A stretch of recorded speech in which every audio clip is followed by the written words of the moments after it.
Isang magandang araw sa lahat. So eto na nga, naisipan namin magbiyahe papunta ng San Miguel, Bulacan. So dahil nag-scroll-scroll ako kagabi, so nakita ko na itong pupuntahan namin ngayon na napakagandang campsite na may fishing spot. My God, I'm so excited. Kaya lang nakita niyo yung daanan. So medyo malubak dito sa dinaanan namin papunta. So kung ako sa inyo, I suggest wag na kayo dito dumaan kung mahal ninyo yung inyong sasakyan at medyo malubak. So, lalo na lang, may 30 minutes na malubak dyan. So, eto na nga, biyahe kami. At finally, narating din namin. Ito ay yung Balay Consuelo, Pamingwitan and Campsite. So, ayun guys, napakaganda nakita nyo. So, meron silang mga TP house, kubo. Pwede kayo mag-overnight din dito. Check nyo na lang sa page nila yung rates. Yan, nakita nyo yan. So, everything is green at paganda talaga. Yan. So, ito na lang fish pond or yung kanilang fishing spot. Maraming tilapia dyan. So, ito. Kita niyo may mga puno ng mangga. Tapos, dito kami nagstay yan. Sa kubo na yan, 400 pesos lang yan. Tapos, ayan, may sa isa kabilang side, makita niyo mga puno ng mangga. May isa pang fish pond doon, pero hindi tayo pwede magpamimit na doon. Yan. So, ang ganda, ang lilim, 'di ba? So, pwede kayong mag-ano diyan, maglagay ng banig lang sa ilalim ng puno. Ay, naku, napakaganda talaga. So, ayan na nga, guys. O, ayan, tingnan natin yung fish pond.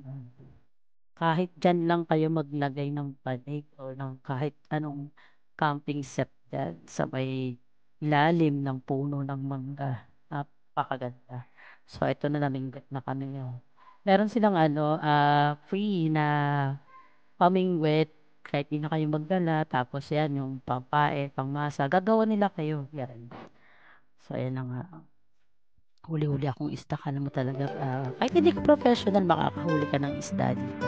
Tanungin nyo na lang si ate na nagbabantay, kasi meron siyang technique para makahuli ng isda.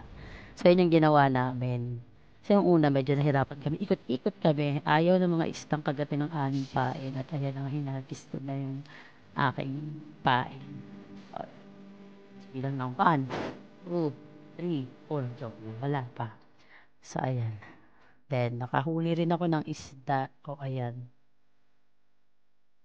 Then, guys. So, mahuhuli nyo dito sa Pantila ay tilapia. 150 per kilo sa mahuhuli yung tilapia. Ay, ayan, ang kulit niyan. So, tinanggal ko, binili ko yan. Ay, ito na ang pinakamaganda rito. Ang sunset. Tignan nyo naman, guys. Napakaganda ng sunset dito. Ayan. Tapos ang peaceful. So nakaka-relax talaga dito. Kaya sa mga nagbabalak dyan na mag-relax, punta kayo dito sa may Balay ng Sueño. Napakaganda dito. Kitang kita nyo naman guys. Ayan. Yung sunset. Ayan nga. Ayan. So, sulit ang biyahe rito. Sulit ang pagod. Yan.